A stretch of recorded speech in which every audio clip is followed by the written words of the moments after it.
Hello दोस्तों, ये है मेरे 1000 days in north east series के 91वें दिन का पार्ट 2। तो पार्ट 1 एंड करा था राणा चंडी मंदिर में। मैं अभी वहीं था, राणा चंडी मंदिर, जो कि फेमस है दोस्तों स्टोन हाउस के लिए भी। तो राणा चंडी मंदिर में घूमते घूमते मुझे दिखाई दे रहे थे सामने डिफरेंट डिफरेंट स्टैचूज। ये जो स्टैचूज बनी थी, ये जो आकृतियाँ बनी हुई थी, ये बने हुए थे डिमासा के डिफरेंट डिफरेंट क्लाइंस के जो वॉरियर हैं, उनके जो राजा रहे हैं उनके, या जो फाइटर्स रहे हैं, ये उनके स्टैचू बने थे। तो मैं जो है दादा के साथ देखने के लिए उसको आगे बढ़ गया, और रास्ता बहुत अच्छा बना था, बहुत अच्छा डेवलप कर दिया। आगे बढ़ते बढ़ते दादा ने मुझे बताया कि ये पहले ऐसा नहीं हुआ करता था, पहले सिर्फ स्टोन हाउस था, तो लोग भी शायद इतना तब नहीं आते थे। बट अभी तो अगर संडे है या फिर जो टाइम जैसे बारिशों का टाइम ख़त्म हो जाएगा, तब यहाँ काफ़ी भीड़ रहती है, काफ़ी लोग आते हैं, और बहुत ज़्यादा मान्यता है इस मंदिर की हमारी ट्राइब में, हमारे कल्चर में। तो इसकी शुरुआत हुई थी डिफरेंट डिफरेंट स्टैचूज से। वहाँ से आगे मैं बढ़ा तो मुझे दिखाई दे रहे थे ये शानदार, आप देखोगे नज़ारा। और ये जो पत्थर दिखाई दे रहे हैं ना, इस तरह के मैंने उमरांसू में भी देखा था टेम्पल्स के पास। तो ये कोई डिज़ाइन है शायद। दूर ही साथ में ट्रेन भी आ गई थी, तो मैं वही देख रहा था कितना खूबसूरत यहाँ से देख के लग रहा है। ट्रेन पे जो सीढ़ी विंडो पे बैठा होगा उसको भी तो कितना मस्त नज़ारा दिख रहा होगा। एनीवे वहाँ से हम निकलते हुए पहुँच गए थे काला चांद। वहाँ हम रुके थे कुछ खाने पीने के लिए मंडू में।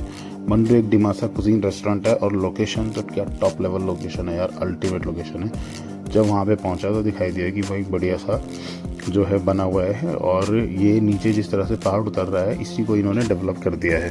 डेवलप करके क्या क्या है, छोटे छोटे कॉटेज बना दिए हैं, ओपन कॉटेज टाइप, जिसमें टेबल है, चेयर्स है।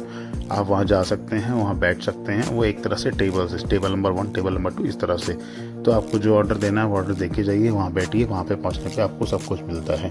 मैं दोबारा बोलूँगा, यहाँ पर खाने पीने के लिए सब कुछ मिलता है। ऑन टेबल आपकी पहुँच जाता है। आप अपना सब कुछ एंजॉय कीजिए, अच्छे से खाइए पीजिए, और नज़ारों को निहारिए। बादल बिल्कुल नीचे आ गए हैं, बिल्कुल तैर रहे हैं पानी की तरह।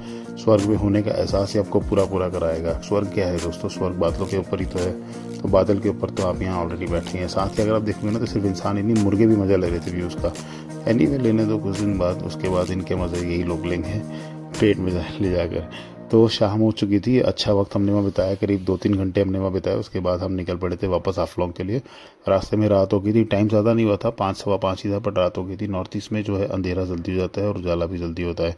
तो मिल गई थी हमें वही माहौल पहुँचने से पहले की टनल, जिस टनल से हम आज सुबह निकले थे।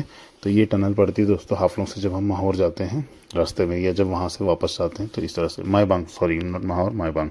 तो बीच में एक जगह पे हम लोग रुक गए थे। वहाँ पर दादा के दोस्तों को कुछ लेना था, तो वहाँ पे 2-3 दुकानें थी, एक रेस्टोरेंट था, तो वहाँ पर थोड़ी देर के लिए हम लोग रुक गए थे।